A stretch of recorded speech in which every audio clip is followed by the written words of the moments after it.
जय हिंद दोस्तों, स्वागत है आप सभी का इस वीडियो में। ये देखिए कितनी जबरदस्त बात बोली गई है कि मेक चेंजेस नॉट एक्सक्यूजेस। देखिए, जैसा मैं हमेशा कहता हूं कि दुनिया में दो तरीके के लोग होते हैं, विनर्स और लूजर्स। जो लूजर्स होते हैं वो एक्सक्यूजेस बनाते हैं कि ये हुआ इसलिए नहीं हो पाया, इसके वजह से नहीं हो पाया, उसके वजह से नहीं हो पाया, ब्लेम देते रहना, दूसरों को ब्लेम देना, सिचुएशन पर ब्लेम देना, ये एक लूजर की निशानी होती है।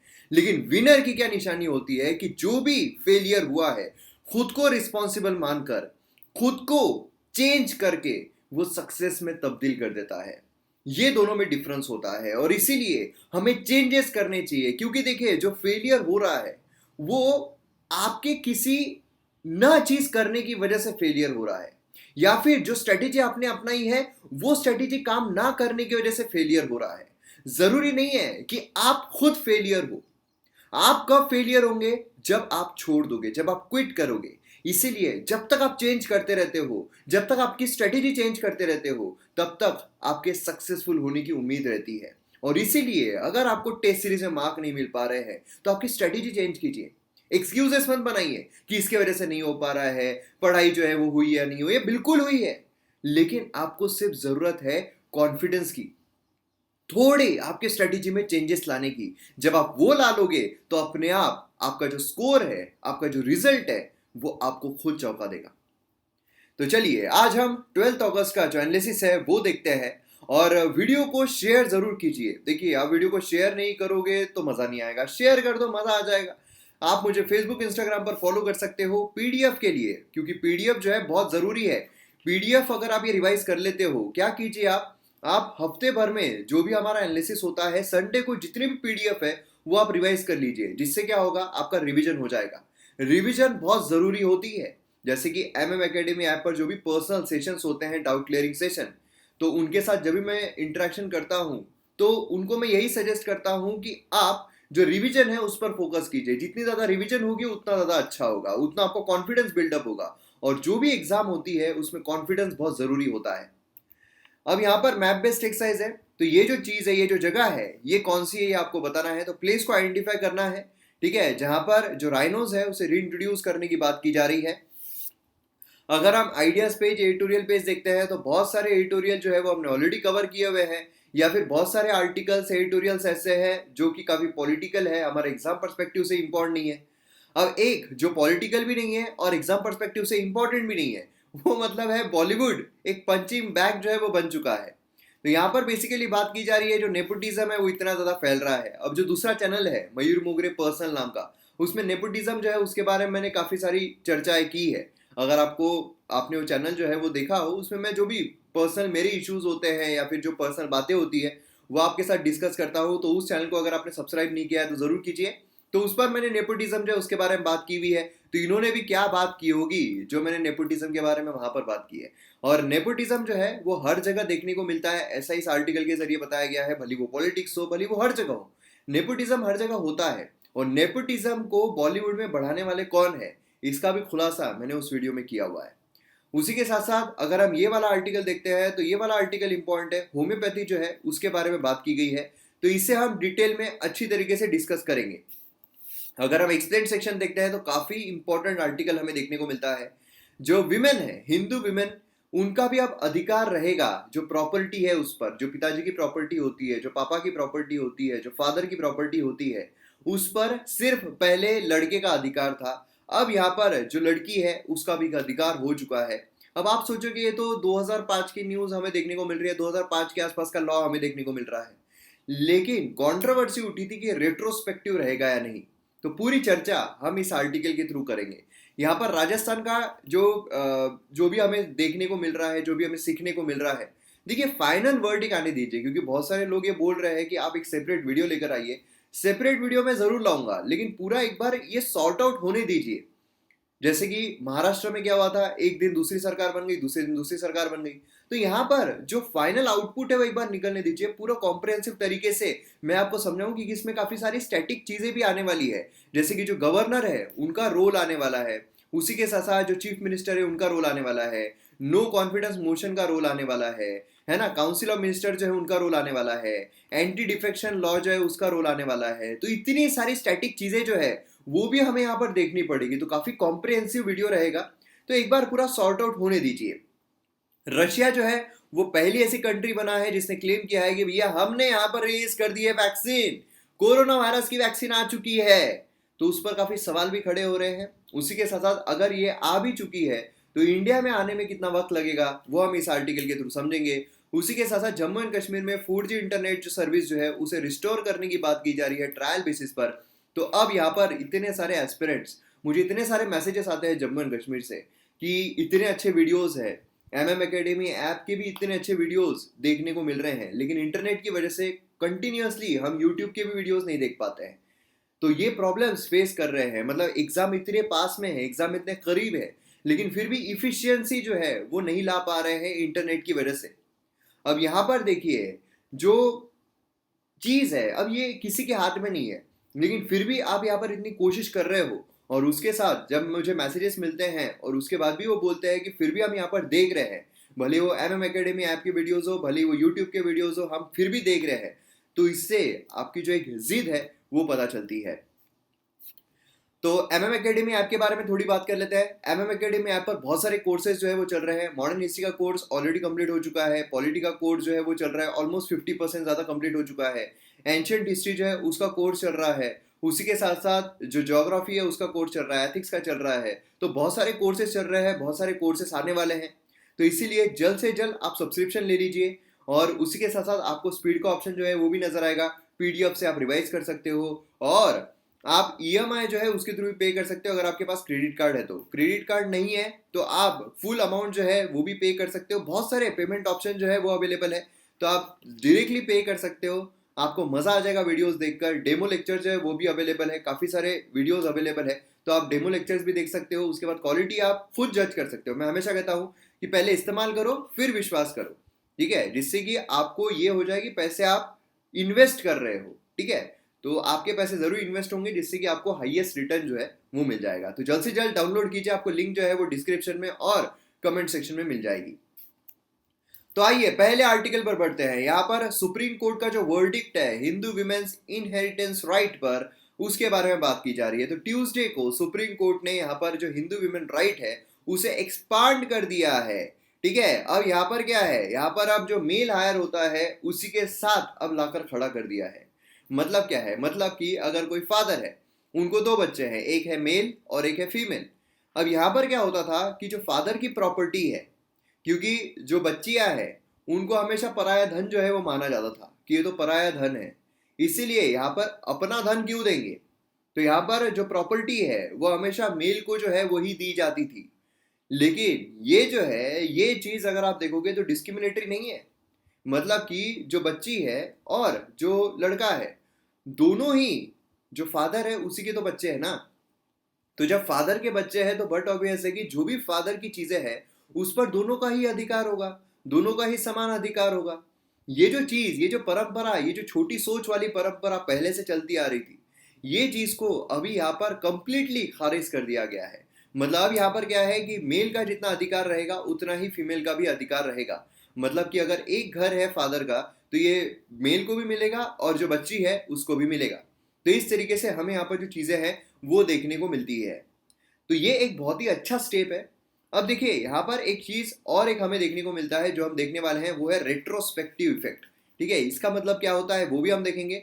उसी के साथ साथ एक सवाल मैं आपसे पूछना चाहता हूं जो आप यही के यहीं सिर्फ दिमाग में सोचिए, ठीक है, कि जब भी सरकार की तरफ से कोई भी केस जो है वो अगर कोर्ट में लड़ा जा रहा है तो सरकार की तरफ से कौन लड़ता है, सरकार की तरफ से वहां वकीलियत कौन करता है? क्या आप ये मुझे बता सकते हो, या आप खुद सोचिए, आपको मतलब खुद को ही बताना है, या आप कमेंट सेक्शन में मत लिखिए अभी, क्योंकि हम डिस्कस करने वाले हैं उस चीज को। तो ये चीज हमें यहाँ पर देखने को मिल रही है जो कि नहीं आई है। रूलिंग जो है वो क्या कह रहा है, तो यहाँ पर 3 जज बेंच जो है जिसे हेड कर रहे थे अरुण मिश्रा, ठीक है, उन्होंने यहाँ पर रूल किया है कि हिंदू विमेन राइट जो है, उनके जो अधिकार है वो अब टू बी ज्वाइंट है टू दी एंसेस्ट्रल प्रॉपर्टी। मतलब यहाँ पर क्या है, बाय बर्थ एंड उसी के साथ साथ मतलब जन्म जो लिया जाएगा बेटी के द्वारा, तो तब से ही उसके पास वो अधिकार रहेगा, तब से ही जो प्रॉपर्टीज है उस पर बेटी का भी अधिकार रहेगा। और ये भी एक चीज लाई गई है कि 2005 में ये हमें लॉ जो है वो देखने को मिला था। 2005 में, ध्यान दीजिएगा, 2005 में लॉ हमें देखने को मिला कि जो बेटी है उसका भी वैसा ही अधिकार रहेगा, ठीक है। लेकिन क्वेश्चन ये अराइज हो रहा था कि ये क्या 2005 के बाद से एप्लीकेबल रहेगा? मतलब कि अगर 2005 के पहले अगर किसी के जो पिता है उनका अगर देहांत हो गया है तो क्या वो उस बेटी को प्रॉपर्टी मिलेगी, उस बेटी पर ये एप्लीकेबल होगा? तो यही चीज यहां पर बोली गई है कि ये डिपेंड नहीं करता है कि उनके फादर जो है 2005 में अलाइव थे या नहीं थे, ये उस बेटी का अधिकार जो है वो रहेगा, ठीक है। ये चीज हमें देखने को मिलती है। मतलब हिंदू सक्सेशन एक्ट 2005 जो है उसने हिंदू विमेन को अधिकार दिया था कि वो उनका भी यहाँ पर जो प्रॉपर्टी उसमें अधिकार रहेगा और ज्वाइंट लीगल हेयर रहेगी इन द सेम वे जो मेल जो है वो हमें देखने को मिलता है, ठीक है।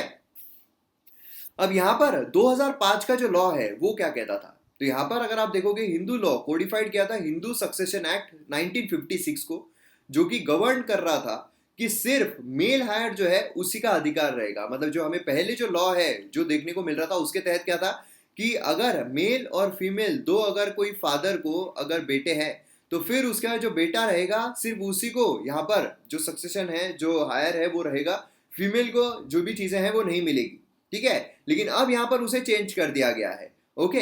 अब यहाँ पर अगर आप देखोगे तो बुद्धिस्ट, सिख, जैन फॉलोअर जो है आर्य समाज के, ब्राह्मो समाज के, इनको भी हिंदू जो है वो कंसिडर किया गया है। अब ये जो चीजें क्या है सभी के लिए एप्लीकेबल है, मतलब सभी जो रिलीजन है उनके लिए एप्लीकेबल है? जी नहीं। ये अगर आप देखोगे तो ये मुस्लिम्स के लिए एप्लीकेबल नहीं है, क्रिश्चियंस के लिए एप्लीकेबल नहीं है, पारसीज के लिए एप्लीकेबल नहीं है, ज्यूज के लिए एप्लीकेबल नहीं है। ये हिंदूज जो है उनके लिए एप्लीकेबल है। और हिंदूज में कौन कौन कंसिडर किए गए हैं, तो बुद्धिस्ट, सिख, जैन, जो आर्य समाज के फॉलोअर है, ब्राह्मो समाज के फॉलोअर है। क्या आप इनके वो बता सकते हो ब्राह्मो समाज जो है वो किसके द्वारा स्थापना की गई थी, आर्य समाज जो है उनके कौन लीडर थे? क्या आप उनके नाम बता सकते हो? हमने मॉडर्न हिस्ट्री जो एमएम एकेडमी ऐप पर उसमें कवर किया हुआ है। तो ये चीज आपको समझ में आ गई। अब यहाँ पर लॉ जो है वो क्या कहता है, तो विमेन जो है उनको भी रिकॉग्नाइज किया गया है कि अब वो ज्वाइंट लीगल हायर रहेगी, ठीक है। और उसी के साथ साथ यहाँ पर हमें देखने को मिला है कि 2005 के बाद से क्या ये रहेगा, नहीं, ये रेट्रोस्पेक्टिव इसका इफेक्ट जो है वो रहने वाला है। रेट्रोस्पेक्टिव मतलब कि फादर जो है वो 2005 में अलाइव रहे या ना रहे, लेकिन अगर फादर की कोई प्रॉपर्टी है तो उस पर मेल हो या फीमेल हो दोनों का ही अधिकार रहेगा। 174th लॉ कमीशन रिपोर्ट उसने रिकमेंड किया था कि रिफॉर्म जो है वो आने चाहिए, ठीक है। अब यहाँ पर बहुत सारे ऐसे राज्य हैं जिन्होंने ऑलरेडी ये जो अधिकार है ये बेटियों को दिया हुआ है। अब केस जो है ये आया कैसे, तो 2005 में जो लॉ ग्रांट किया गया था इक्वल राइट्स टू विमेन, 2005 में ही जैसा मैंने आपको बताया लॉ जो है वो आ चुका था कि इक्वल राइट जो इक्वल अधिकार जो है वो बेटियों को भी मिलने चाहिए।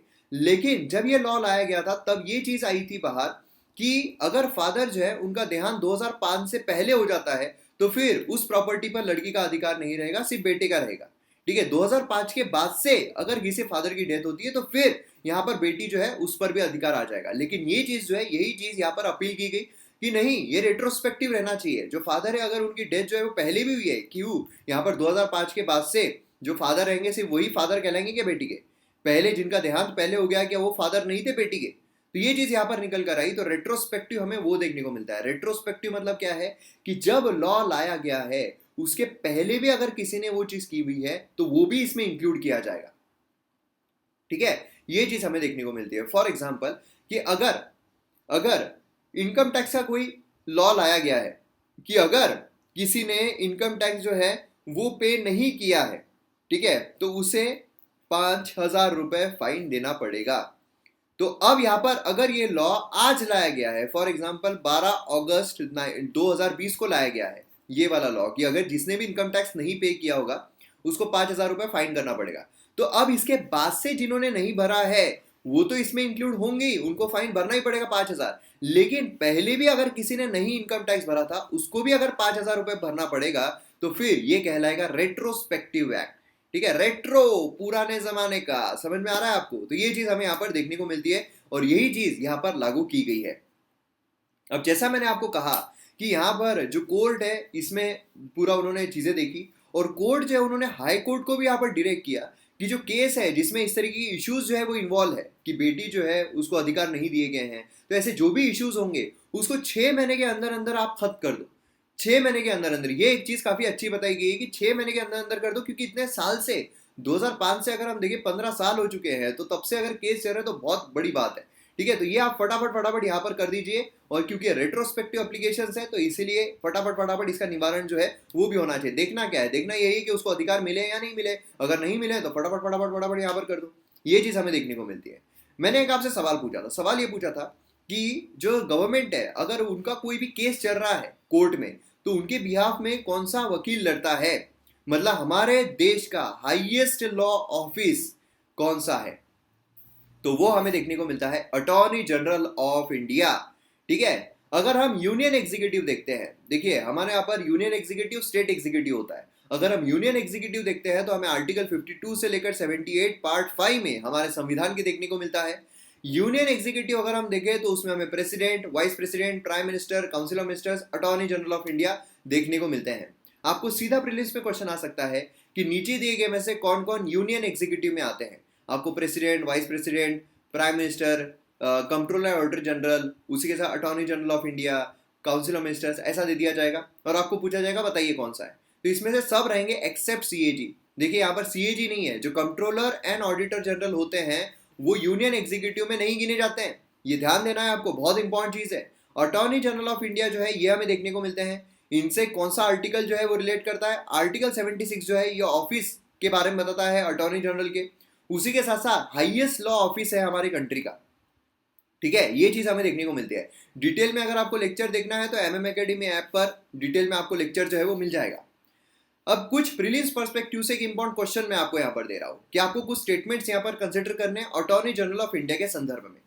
पहला यहाँ पर स्टेटमेंट है कि वो एक फुल टाइम काउंसिल है ऑफ गवर्नमेंट। गवर्नमेंट के लिए फुल टाइम काउंसिल है कि मतलब गवर्नमेंट को अगर कुछ भी होता है तो फुल टाइम के लिए वो गवर्नमेंट को बताएंगे। फुल टाइम, पार्ट टाइम आपको पता है ना। फुल टाइम मतलब क्या होता है, फुल टाइम अगर कोई ऑफिस में आप काम कर रहे हो मतलब आप कोई और ऑफिस में काम नहीं कर सकते, आपको फुल टाइम वहीं पर काम करना पड़ेगा। और अगर पार्ट टाइम होता है तो आप पार्ट टाइम वहां पर कर रहे हो और दूसरी जगह भी आप काम कर रहे हो, है ना। तो इस तरीके से यहाँ पर अगर हम देखें गवर्नमेंट के लिए फुल टाइम काउंसिल का काम करते हैं अटॉर्नी जनरल। दूसरा है कि वो गवर्नमेंट सर्वेंट की कैटेगरी में हमें देखने को मिलते हैं। ठीक है, ये भी एक इंपॉर्टेंट पॉइंट है कि वो गवर्नमेंट सर्वेंट की कैटेगरी में देखने को मिलते हैं। उसी के साथ साथ वो प्राइवेट लीगल प्रैक्टिस से उन्हें डिबार्ड जो है वो किया गया है, मतलब वो प्राइवेट लीगल प्रैक्टिस, क्योंकि बट ऑब्वियस है कि वो एडवोकेट का काम कर सकते हैं, तो प्राइवेट लीगल प्रैक्टिस जो है उससे उन्हें डिबार्ड किया गया है। मतलब एक बार गवर्नमेंट के लिए काम कर रहे हैं ना, गवर्नमेंट का एडवोकेट है ना, तो मतलब अब वो दूसरी जगह और किसी के भी एडवोकेट, मैं अगर उनको बोलूँ कि तुम मेरा केस लड़ोगे क्या, वो बोलेंगे नहीं नहीं भैया मैं यहाँ पर गवर्नमेंट का एडवोकेट हूँ, मैं यहाँ पर अटॉर्नी जनरल हूँ, तुम्हारा केस थोड़ी लड़ूंगा, लड़ ही नहीं सकता हूँ। तो ये हमें चीजें देखने को मिलती है। तो यहाँ में से कौन सा स्टेटमेंट सही है आपको बताना है। तो यहाँ पर अगर आप देखोगे पहला जो स्टेटमेंट है वो गलत है, क्योंकि फुल टाइम काउंसिल नहीं होते हैं। ठीक है, ये पूरे टाइम के लिए नहीं होते। दूसरा है कि ये गवर्नमेंट सर्वेंट की कैटेगरी में आते हैं क्या, जी नहीं, ध्यान देना है आपको, यहाँ पर कंफ्यूजन हो सकता है, गवर्नमेंट सर्वेंट की कैटेगरी में भी नहीं आते हैं वो। और तीसरा अगर हम देखें तो प्राइवेट लीगल प्रैक्टिस से डिबार्ड किए गए हैं क्या, जी नहीं, प्राइवेट लीगल प्रैक्टिस भी कर सकते हैं। अगर मैं उनको बोलूँ मेरा केस लड़ो तो लड़ सकते हैं। ठीक है, तो यहाँ पर जो ऑप्शन है इसका वो रहेगा डी, मतलब सही जवाब कौन सा है वो है डी। और अटॉर्नी जनरल जो है वो सेंट्रल कैबिनेट के मेंबर भी नहीं होते हैं। काफी इंपॉर्टेंट है। बाकी पूरे एक्सप्लेनेशन के लिए एमएम एकेडमी में आपके वीडियोस आप देख सकते हो। और एक चीज आती है यहाँ पर सॉलिसिटर जनरल ऑफ इंडिया, क्योंकि ये जो केस हमने यहाँ पर देखा है, अभी जो हमने केस यहाँ पर डिस्कस किया है कि बेटियों को भी अब यहाँ पर दिया जाएगा अधिकार, तो वो सॉलिसिटर जनरल उसमें हमें देखने को मिलते हैं। तो अब आप अगर पेपर पढ़ोगे तो उसमें आपको सॉलिसिटर जनरल दिखाई देंगे, आप कंफ्यूज हो जाओगे कि सॉलिसिटर जनरल क्या है। हमने तो अटॉर्नी जनरल जो है वो देखा हुआ है, तो सॉलिसिटर जनरल क्या है। तो सॉलिसिटर जनरल अगर हम देखें तो in addition to attorney general दो और लॉ ऑफिसर जो है हमारे गवर्नमेंट ऑफ इंडिया में हमें देखने को मिलते हैं, solicitor general of India and additional solicitor general of India. ये इनका क्या काम होता है, ये अटॉर्नी जनरल जो है उनको असिस्ट करते हैं उनकी जो ऑफिशियल रिस्पॉन्सिबिलिटीज होती है उसके लिए।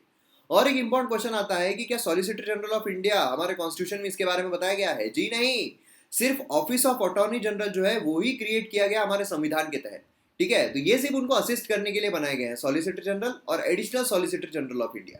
तो ये चीज आपको ध्यान में रखनी है, बहुत ज्यादा इंपॉर्टेंट है, एक्स्ट्रा इन्फॉर्मेशन है। तो इसी एक्स्ट्रा इन्फॉर्मेशन के लिए एक शेयर तो बनता है, तो शेयर कर दो यार, शेयर कर दो। एक तो ये बीच बीच में ना यार ये चलता नहीं है, पता नहीं क्या हो जाता है, इसको लूज कनेक्शन हो जाता है। तो ये जो चीज है ये आपको ध्यान में रखनी है। ठीक है, बहुत ज्यादा इंपॉर्टेंट है, तो ये सही तरीके से ध्यान में रखिए, बहुत इंपॉर्टेंट है। चलिए, तो अब यहाँ पर हम आते हैं दूसरे इस पर, जिसे बात की गई है जम्मू एंड कश्मीर में जो इंटरनेट सर्विस है उसे रिस्टोर करने की ट्रायल बेसिस पर। क्योंकि आप सभी को पता है कि बहुत दिनों से, जब से आर्टिकल 370 जो 1 साल हो चुका है, 1 साल से ज्यादा हो चुका है, तो जब से आर्टिकल 370 का स्पेशल स्टेटस हटा दिया गया, जम्मू एंड कश्मीर जो है उसे एक यूनियन टेरिटरी में तब्दील कर दिया गया, उसे बायफरगेट कर दिया गया। मतलब कि जम्मू एंड कश्मीर और लद्दाख इनको यूनियन टेरिटरी में तब्दील कर दिया गया। जम्मू एंड कश्मीर जो है वहां पर हमें अब लेजिस्लेटिव असेंबली देखने को मिलेगी। अब ऐसी तीसरी यूनियन टेरिटरी बनती है। पहली दो कौन सी है, दिल्ली है और पुदुचेरी। अब जम्मू एंड कश्मीर जो है वो बनती है जहां पर यूनियन टेरिटरी होने के साथ साथ वहां पर हमें लेजिस्लेटिव असेंबली देखने को मिलती है। ठीक है, पहले अगर हम देखें जम्मू एंड कश्मीर में तो legislative assembly and legislative council दोनों हमें देखने को मिलते थे। ठीक है, तो अब यहाँ पर अगर आप देखोगे स्पेशल कमेटी जो है सेटअप की गई बाय सुप्रीम कोर्ट। उन्होंने रिकमेंड किया कि 4G इंटरनेट सर्विस जो जम्मू एंड कश्मीर में रिस्टोर किया जाना चाहिए, जहां पर उनको भी हाई स्पीड कनेक्टिविटी जो है वो मिल जाए, क्योंकि उनके भी अधिकार जो है यहाँ पर छीने जा रहे हैं ना। फंडामेंटल राइट जो उनके भी यहाँ पर खारिज हो रहे हैं। बहुत सारे लोगों को वहां पर हाउस अरेस्ट में रखा जा रहा है, डिटेन किया जा रहा है, अगर आप जम्मू एंड कश्मीर के लीडर्स देखो। इसीलिए इससे रिलेटेड कौन सा रिट इशू हो रहा था, आप मुझे बता सकते हो? देखिए, मैं हमेशा आपको बोलता हूं कि डॉट्स कनेक्ट कीजिए। जब तक आप संकलियां जुड़ाओगे नहीं तब तक आपको अच्छी तरीके से होगा नहीं। एक अगर आपके सामने कोई पॉइंट आया है, एक अगर आपके सामने कोई चीज आई है, न्यूज आई है, तो उसको आप कनेक्ट कीजिए हर चीज से, हर जगह कनेक्ट कीजिए जो जो आपने उसके रिगार्डिंग पढ़ा होगा। इससे आपका क्या होगा, माइंड जो है वो वाइड हो जाएगा, सोचने की क्षमता वाइड हो जाएगी। यही चाहिए होता है मेंस आंसर राइटिंग में। ठीक है, तो यहाँ पर अगर आप देखोगे तो कौन सा यहाँ पर हमें देखने को मिलता है, डिटेंशन जो है, अगर अनलॉफुल डिटेंशन है तो उसके रिलेटेड कौन सा रीट हमें देखने को मिलता है। तो बहुत ज्यादा रीट जो अभी इशू किया जा रहा है वो है हीबियस कॉर्पस। हीबियस कॉर्पस मतलब टू हैव बॉडी ऑफ, अगर डिटेंशन किया जाता है, भले वो प्राइवेट इंडिविजुअल हो, भले वो गवर्नमेंट ऑफिशियल हो, अगर डिटेंशन किया जाता है तो उसके अगेंस्ट में हीबियस कॉर्पस इशू किया जाता है। और फिर उसके बाद देखा जाएगा, अगर डिटेंशन लॉफुल है तो उसे रखा जाएगा, अगर अनलॉफुल है तो फिर उसे निकाल दिया जाएगा। ठीक है, तो ये चीज काफी ज्यादा इंपॉर्टेंट यहाँ पर हमें देखने को मिलती है स्टैटिक पर्सपेक्टिव से। अब यहाँ पर स्पेशल कमेटी जो यहाँ पर रिकमेंड किया गया है कि ट्रायल बेसिस पर आप यहाँ पर इंटरनेट कनेक्टिविटी जो दीजिए। गवर्नमेंट जो है उन्होंने इंटरनेट कनेक्टिविटी क्यों नहीं दी है, जिससे कि हमारे जो सिक्योरिटी है उसे थ्रेट ना पहुंचे, है ना। नहीं तो हमारा सिक्योरिटी जो है उसको यहाँ पर थ्रेट पहुंच जाएगा। जो लोग हैं इंटरनेट के थ्रू कुछ भी चीजें स्प्रेड करना शुरू कर देंगे, सेपरेटिस्ट मूवमेंट जो है वो शुरू हो जाएगी। ये सारे प्रॉब्लम्स हो सकते हैं, इसी के चलते यहाँ पर बोला गया है ये सारी चीजें। अब 4G जो है वो सस्पेंड क्यों किया था जम्मू एंड कश्मीर में, बट ऑब्वियस है कि 5 अगस्त 2019 हमें क्या देखने को मिलता है, सेंट्रल गवर्नमेंट जो है उन्होंने आर्टिकल 370 का स्पेशल स्टेटस जो है उसे हटा दिया था, है ना। स्पेशल जो राइट्स है वो यहाँ पर हटा दिए गए थे जम्मू एंड कश्मीर। तो इंटरनेट, वॉइस सर्विसेज, ये भी अगर हम वैली देखें जहां पर ज्यादा सेपरेटिस्ट मूवमेंट हमें देखने को मिलती है, तो वहां से जो ये सारी चीजें वो निकाल दी गई। बहुत सारे लीडर्स को हाउस अरेस्ट कर दिया गया, जिससे कि जो भड़काऊ चीजें हैं, जो वायलेंस है, वो ज्यादा स्प्रेड ना हो सके। उसी के साथ साथ यहाँ पर जो वायलेंस है उसे अवॉइड करने के लिए किया है गवर्नमेंट ने, ऐसा गवर्नमेंट की तरफ से यहाँ पर बोला गया। अब यहाँ पर जो लिफ्टिंग है वो किस तरीके से होगी, अब देखिए, अगर आप देखोगे यहाँ पर हमें कश्मीर वैली जो है वो देखने को मिलता है, यहाँ पर हमें लाइन ऑफ कंट्रोल जो है वो देखने को मिलता है। और उसी के साथ साथ यहाँ पर अगर आप देखोगे यह है सियाचिन ग्लेशियर, यहाँ पर अक्साई चीन का एरिया है जो कि काफी कंट्रोवर्सी न्यूज में चल रहा है। ये है लाइन ऑफ एक्चुअल कंट्रोल। ठीक है, तो यहाँ पर अगर आप देखोगे जो बॉर्डर के इलाके हैं वो काफी ज्यादा वल्नरेबल होते हैं वायलेंस के लिए। अगर आप कश्मीर वैली देखोगे काफी ज्यादा वल्नरेबल है वायलेंस के लिए, सेपरेटिस्ट मूवमेंट्स के लिए। और इसीलिए यहाँ पर जो लिफ्टिंग भी की जाएगी तो वो फेज मैनर में की जाएगी। पूरा जम्मू एंड कश्मीर जो है वहां से फेज आउट कर दिया, ऐसा नहीं होगा। तो जब फेज आउट किया जाएगा तो बट ऑब्वियसली रिस्टोरेशन जो है 4G इंटरनेट का वो ऐसे डिस्ट्रिक्ट्स में किया जाएगा जम्मू एंड कश्मीर के जहां पर हमें मिनिमल सेपरेटिस्ट मूवमेंट देखने को मिलती है, फिर मिनिमल वायलेंस जो है वो देखने को मिलेगा। और इसीलिए जो इंटरनेशनल बॉर्डर्स है लाइन ऑफ कंट्रोल के वहां पर, है ना, जहां पर टेररिस्ट एक्टिविटीज जो है वो कम से कम हमें देखने को मिले, वहां पर रिस्टोरेशन जो है वो किया जाए। काफी दूर रहेगा इंटरनेशनल जो बॉर्डर है लाइन ऑफ कंट्रोल, उसके काफी दूर रहेंगे जो डिस्ट्रिक्ट्स है जहां पर हमें लोएस्ट टेररिस्ट एक्टिविटीज देखने को मिलती है, उनकी इंटेंसिटी सेपरेटिस्ट जो एक्टिविटीज है कम से कम देखने को मिलती है, वहां पर जो फेज आउट है वो हमें देखने को मिलेगा। ठीक है, तो ये हमें देखने को मिल रहा है टेस्ट रन पर रहेगा। ठीक है, तो इसीलिए यहाँ पर जो कॉन्फ्लिक्ट रन जो प्रोन्स है, प्रोन एरियाज है, वहां पर ये इंटरनेट कनेक्टिविटी नहीं आएगी अभी भी। अब यहाँ पर लिफ्टिंग जो है वो कैसे किया जाने वाला है, तो मोस्ट कमर्शियल एक्टिविटीज मतलब लिफ्टिंग जो है जो की जा रही है उससे बेनिफिट क्या होंगे, बट ऑब्वियस है कि यहाँ पर बहुत सारी चीजें अगर आप देखोगे, खासकर लॉकडाउन जो है उसके बाद, जो लॉकडाउन है उसके बाद से बहुत सारी एक्टिविटीज जो है वो इंटरनेट बेस्ड हो गई है, इंटरनेट बेस्ड हो गई है ना।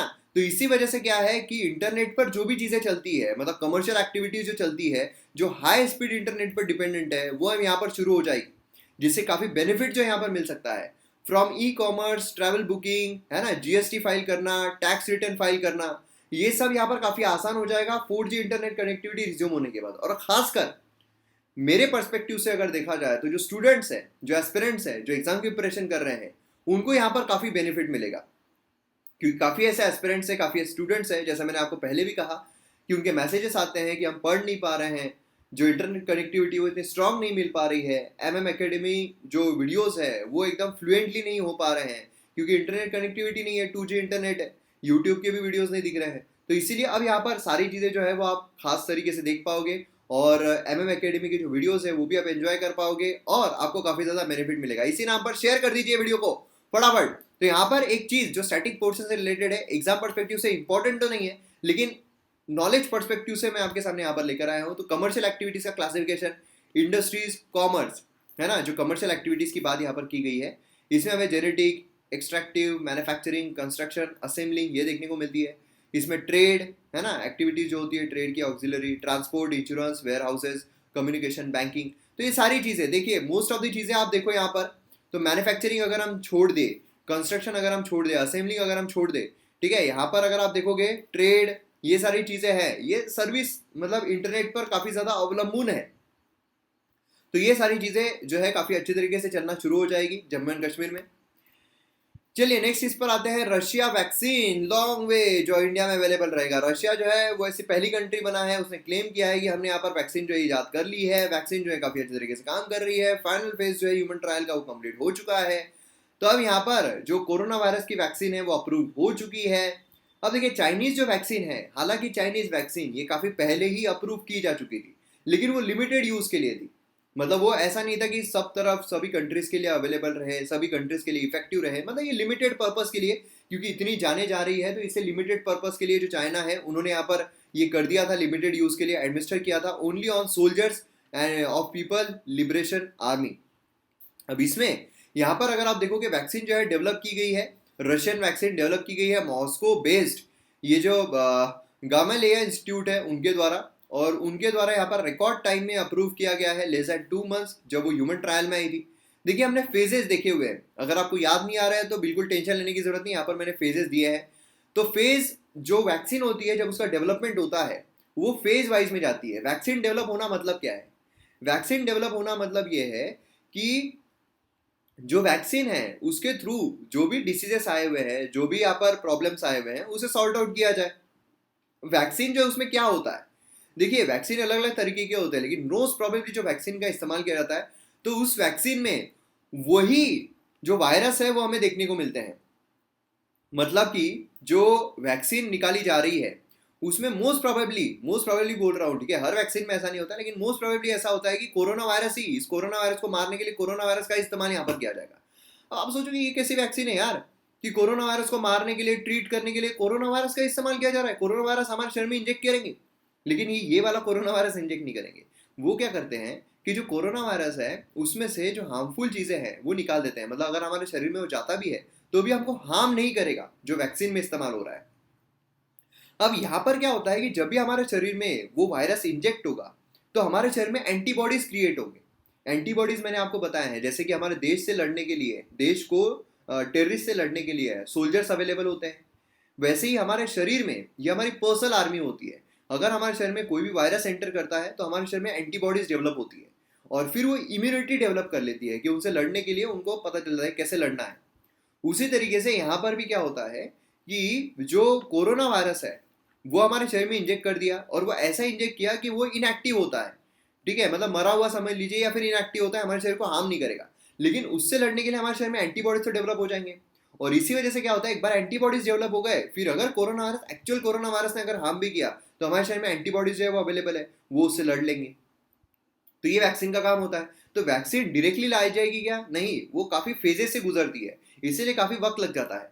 तो फेजेस अगर हम देखें तो पहले यहाँ पर सेफ्टी जो है ना, डोसेस यहाँ पर दिखे जाते हैं, साइड इफेक्ट जो है वो आइडेंटिफाई किया जाता है फर्स्ट फेज में, फिर वो आता है सेकेंड फेज में जिसमें उसका इफेक्टिवनेस जो है वो देखा जाता है, फिर उसे सेफ्टी फीचर्स इवेल्युएट किए जाते हैं, ठीक है, और फिर यहाँ पर आप देखोगे तो नियरली 33%, मतलब अगर 100 आए होंगे तो सिर्फ 33 जो ड्रग्स है वो फेज 3 में जाते हैं। फिर फेज 3 में यहाँ पर कंफर्म इफेक्टिवनेस, यहाँ पर साइड इफेक्ट मॉनिटर किया जाता है ना। फिर कलेक्ट इंफॉर्मेशन जो है वो कलेक्ट की जाती है, और फिर उसके बाद एडिशनल इंफॉर्मेशन के साथ ह्यूमन ट्रायल पे जाता है। ह्यूमन ट्रायल मतलब कुछ वॉलंटियर्स होते हैं, हमने लास्ट आर्टिकल में डिस्कस किया है वॉलंटियर्स। फिर ये जो वॉलंटियर्स है इनके ऊपर देखा जाता है कि कैसे काम कर रहा है कैसे नहीं कर रहा है, और फिर फाइनली अगर वो काम करता है तो निकाला जाता है। यहाँ पर पुतिन ने बोला है कि मेरी बेटी पर भी इसका जो डोज है वो देखा गया है, तो काफ़ी जो कंट्रीज है उन्होंने ऑलरेडी इसके ऑर्डर जो है वो दे दिए हैं। अब क्या इंडिया में भी आ जाएगा? प्रोडक्शन अवेबिलिटी अगर हम देखते हैं तो यहाँ पर जिसने इसको बनाया है, तो उसके अलावा यहाँ पर अगर हम देखें तो जो सिस्टेमा ये है, ये भी यहाँ पर बिगेस्ट बिजनेस ग्रुप है, वो भी यहाँ पर इसे मैन्युफैक्चर करेगा। ठीक है, और उसी के साथ साथ जैसे कि आप देख सकते हो काफी लोगों ने ऑलरेडी यहाँ पर जो ऑर्डर है वो दे दिया, ऐसा रशिया के द्वारा बोला गया है। कौन सी कंट्री से दिया है ये अभी तक खुलासा नहीं हुआ है। अब कंट्री जो है इंडिया में कब आएगा, तो यहाँ पर अगर आप देखोगे दो रास्ते हमें देखने को मिलते हैं जो इंडिया में अवेलेबल कराया जाएगा। Drug central drug standard control organisation, ये जो है इसने मतलब रशिया को बोलेगा कि यहाँ पर लेट फेज ह्यूमन ट्रायल करो। देखिए ऐसा होता है कि रशिया के जो लोग हैं उनकी जो कंडीशन रहेगी, उनके जो मैनरिज्म्स रहेंगे, उनकी जो हालत रहेगी, सेम ऐसा नहीं है कि वो इंडियंस की भी रहे, है ना। इसीलिए क्या होता है कि अगर वो रशिया के लोगों पर चल रही है वो वैक्सीन, अगर काम कर रही है, जरूरी नहीं इंडियन लोगों पर भी करे। इसीलिए जब भी इंडिया में कोई वैक्सीन जो है वो लाई जाती है तो इंडियंस पर भी ट्रायल जो है वो किया जाता है, और इसीलिए यहाँ पर फेज ह्यूमन ट्रायल जो है वो भी किया जाएगा। यूजुअली बहुत फेज 2 फेज 3 जो है इंडियन पॉपुलेशन पर किया जाएगा, और ये नॉर्मल है, ये किया ही जाता है। जब भी कोई बाहर से हम वैक्सीन लाते हैं तो ये फेस किया जाता है। उसी के साथ साथ यहाँ पर लेट फेज ह्यूमन ट्रायल जो है ये भी इंपॉर्टेंट है, क्योंकि वैक्सीन की इफिशियंसी जो है ये पॉपुलेशन ग्रुप पर डिपेंड करती है, डिफर करती है ना। इसीलिए हमें देखने को मिलेगा तो वॉलंटियर यहाँ से भी लिए जाएंगे, उन पर देखा जाएगा कि वैक्सीन काम कर रही है नहीं, फिर उसके बाद इंडिया जो है पूरी तरीके से इस्तेमाल कर सकता है। अब यहाँ पर और एक चीज हमें देखने को मिलता है कि कोई भी मैन्युफैक्चरिंग अग्रीमेंट जो है रशिया का इंडिया का नहीं है। अगर आप देखो मोर देन 50% जो वैक्सीन है सभी काइंड्स के, वो हमें करंटली इंडिया में मैन्युफैक्चर होते हुए देखने को मिलते हैं। तो यहाँ पर अगर हम देखेंगे कोरोना वायरस जो है वो इंडिया में मैन्युफैक्चर जो है उसका अभी तक कोई देखने को मिल नहीं रहा है। अब है तो सही, इंडिया के भी काफी सारे वैक्सीन जो है ट्रायल पर चल रहे हैं, तो अब ये देखना होगा किस तरीके से रशिया से हम ला सकते हैं, क्या वो इतना इजीली अवेलेबल हो जाएगा। देखिए फेजेस में टाइम लगता है, यहाँ पर वॉलंटियर्स देखे जाएंगे, उन पर ट्रायल किया जाएगा, तो अभी भी हम देख सकते हैं कि इंडिया में वैक्सीन आने के लिए काफी वक्त है। ठीक है, तो ये हमें चीज देखने को मिल रही है। नेक्स्ट यहाँ पर होम्योपैथिक नॉलेज, उसके बारे में बात की जा रही है। देखिए होम्योपैथिक के बारे में हमने कई बार डिस्कस किया हुआ है, आयुष मिनिस्ट्री इससे रिलेटेड है। ठीक है, अब यहाँ पर कोविड-19 पेंडेमिक देखोगे अगर आप, तो उसमें नॉन एलोपैथिक फॉर्म जो है वैक्सीन, मतलब आप देखो मेडिसिन का, तो उसमें होम्योपैथिक जो है काफी इंपॉर्टेंट रोल प्ले कर रही है। मतलब आयुष मिनिस्ट्री ने भी यहाँ पर बोला था, हालांकि पूरी तरीके से ये प्रूव नहीं हो पाया था कि होम्योपैथी काम कर रही है कोविड पर, लेकिन फिर भी जो रिकमेंडेशन है वो दिए गए थे अगर कोई क्रिटिकल स्टेज में है ऐसे वैसे होम्योपैथिक का, क्योंकि साइड इफेक्ट जो है बहुत कम हमें देखने को मिलता है, ना के बराबर। तो होम्योपैथिक जो है वो भी यहाँ पर सेवरल वायरल डिसीज जो है वो ट्रीट करते हैं, उसी वजह से कोरोना वायरस की भी उसके पास अवेलेबल हो गया ऐसा माना जा रहा था। अब कोई भी एंटीडोट अभी तक आया क्यों नहीं है? देखिए कोरोना वायरस जो है इसमें सेवरल पैथोजेंस हमें देखने को मिलते हैं, है ना, जो कि मतलब देखिए बहुत सारे ऐसे वायरसेस होते हैं जो हमें नॉर्मल फ्लू देते हैं, नॉर्मल हमें सर्दी देते हैं, खांसी देते हैं। कोरोना वायरस क्या है? Corona virus group of viruses है, इसमें काफी सारे वायरसेस हमें देखने को मिलते हैं, एक वायरस नहीं है, ग्रुप ऑफ वायरसेस है ना। और उसी के साथ साथ अगर आप देखोगे तो ये अपने आप को जो ह्यूमन सेल्स है उसके साथ अटैच कर लेते हैं। यहाँ पर आप देख सकते हो किस तरीके से ह्यूमन सेल को अटैच कर रहे हैं, है ना, अपने आप को अटैच कर लेते हैं जो एसी रिसेप्टर है उसके साथ।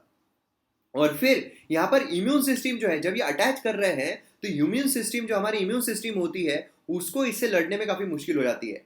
ठीक है, और इसीलिए सो कोविड-19 is an infectious disorder of greater intensity. ठीक है, ये चीज हमें एज कंपेयर टू बाकी जो वायरल डिसीजेस है, इसलिए अभी तक इसका एंटीडोट जो है हमें देखने को नहीं मिल रहा है। अब यहाँ पर डिसीज जो है क्लोजली यहाँ पर पेशेंट की जो फाइबर है उससे नीट होती है, और इसीलिए यहाँ पर क्या है इनर डायनेमिक जो है ये भी चेंज हो जाता है हमारे शरीर का इनर डायनेमिक चेंज होने की वजह से जो अर्ली डायग्नोसिस होता है वो काफी मुश्किल हो जाता है। आप देखो ना काफी 80% जो है वो असिम्प्टोमेटिक पेशेंट होते हैं, मतलब पता भी नहीं चल रहा है, वो सिम्टम्स नहीं आ रहे हैं, पता ही नहीं चल रहा है कि उनके अंदर वायरस है, ये हमें देखने को मिल रहा है। तो ये जो प्रॉब्लम है ये काफी ज्यादा है कि लेटेस्ट स्टेज में पता चलता है कि हाँ कोरोना वायरस हुआ है। ठीक है, और काफी लोग तो ऐसे भी है कि अगर थोड़ी बहुत सर्दी खांसी हो गई तो भी ये मतलब ये करते नहीं है कि हाँ कोरोना वायरस होगा, देख लेते हैं 3-4 दिन हम देखते हैं, तब तक तो अच्छा खास स्प्रेड हो जाता है, क्योंकि सर्दी खांसी आपको आई है कोरोना वायरस होने के 3-4 दिन के बाद। तो ये हमें देखने को मिलता है। अब यहाँ पर अगर आप देखोगे तो सबसे ज्यादा जो हमें देखने को मिल रहा है होम्योपैथी का, वो अगर आप देखो तो होम्योपैथी जो मेडिसिन है वो कौन से केसेस में काम करती है। तो यहाँ पर अगर आप देखोगे तो आर्सेनिक जो है, आर्सेनिक उसका यहाँ पर इस्तेमाल जो है वो करने की बात की जा रही है। अब नेचर अगर आप देखोगे नेचुरल फॉर्म में आर्सेनिक जो है पॉइजनस है, ये हमने ऑलरेडी कवर किया हुआ है। जो आर्सेनिक की बात की जा रही है, जो एल्बुमिन है, एल्बम है, तो उसके बारे में जो बात की जा रही है हमने पहले इसके बारे में कवर किया हुआ है, आप याद कीजिए। इससे बोलता हूँ रिवीजन बहुत इंपॉर्टेंट है, कॉन्फिडेंस आपका बिल्डअप होगा, ठीक है। तो ये हमें देखने को मिलता है। अब यहाँ पर एक्सपर्ट जो है यूनानिमसली उन्होंने आर्सेनिक एल्बम जो मैंने आपको बताया था, हमने पहले भी इसके रिगार्डिंग कवर किया हुआ है, तो ये जो है ये इसका इस्तेमाल जो है पहले से चल रहा है, काफी लोगों ने इसकी जो दवाई है ये ली है कोरोना वायरस के लिए। रेमेडीज जो है आर्सेनिक एल्बम बोलिए या ये बोलिए, है ना, effectively used in the past. Novel corona virus के सिम्टम्स जो है ये उनके एसोसिएटेड है, उनसे रिजेंबल करते हैं, ठीक है, जो आर्सेनिक एल्बम क्योर करता है। इसीलिए बात की जा रही थी कि हाँ ये आप कर सकते हो, और आयुष मिनिस्ट्री ने भी रिकमेंड किया था कि हाँ आप ले सकते हो, ठीक है। लेकिन इसका ये क्योर है ये बिल्कुल किसी ने नहीं कहा कि इसका क्योर है, ठीक है। रिसेंट टाइम्स में भी ऑब्जर्व किया गया है कि अप्रोप्रिएट डोज जो है आर्सेनिक एल्बम का, ये यहाँ पर जो डिसीज कॉजिंग एजेंट्स है उनकी सब्सिबिलिटी रिमूव कर देता है। तो ये चीज हमें यहाँ पर बेसिकली देखने को मिलती है। तो आर्सेनिक एल्बम काफी न्यूज में रहा है, तो इसके रिगार्डिंग डायरेक्टली आपको पूछा जा सकता है कि काफी न्यूज में है क्या है, ठीक है। अब हम आते हैं हमारे मैप बेस्ड एक्सरसाइज पर। तो जो क्वेश्चन मैंने आपसे पूछा था ये है उत्तराखंड, ठीक है, Jim Corbett tiger reserve, Jim Corbett national park आपको पता है। जिम कॉर्बेट के बारे में अगर हम देखें तो सबसे पुराना है, ठीक है, ये भी हमें देखने को मिलता है, तो ये पता रहना चाहिए उत्तराखंड है, ठीक है। इसके आसपास कौन से स्टेट्स हैं वो भी आप बताइए, कौन से स्टेट से बॉर्डर करता है, ये भी काफी इंपॉर्टेंट हो जाता है। तो यहाँ पर हमारा वीडियो खत्म होता है। एमएम एकेडमी आपको डाउनलोड जरूर कीजिए, आपको बहुत ज्यादा फायदा मिलेगा, बहुत अच्छी तरीके से वीडियोस जो है वो बनाए गए हैं। तो मिलते हैं अगले वीडियो में। जय हिंद।